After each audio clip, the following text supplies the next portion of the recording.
কিডা কিডা রান্না হয়েছে? কি কি কি রান্না হয়েছে? ভাষা কি লোকে শুনলি? বাড়িতে রান্না- সব রকম ভাষাই কথা কওয়া যায়। রান্না হয়েছে এই যে আলু ভাজা, একটু মোটা মোটা করেই করছি। এটা আমার ফেভারিট জিনিস একমাত্র। হ্যাঁ, আলু ভাজা করেছি, সাথে কি আছে?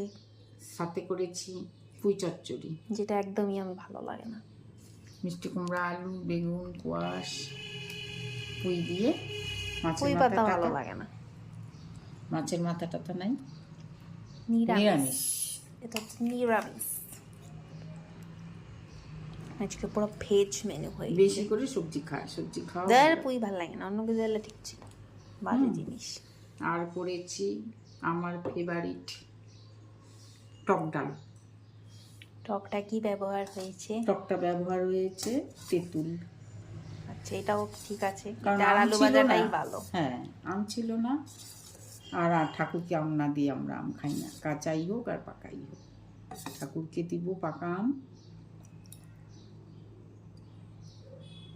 মানে এইটার আলু ভাজাটাই ঠিক আছে, এই পুঁইটা আমার খুব একটা খাওয়া হবে না। ভালো লাগে, খা, সবজি খাওয়া ভালো। অন্য সবজি লে খাইতাম না, পুঁই পাতা ভালো লাগে না। তেঁতুল দিয়ে দিচ্ছি, আর একটা দিব। না, এই যে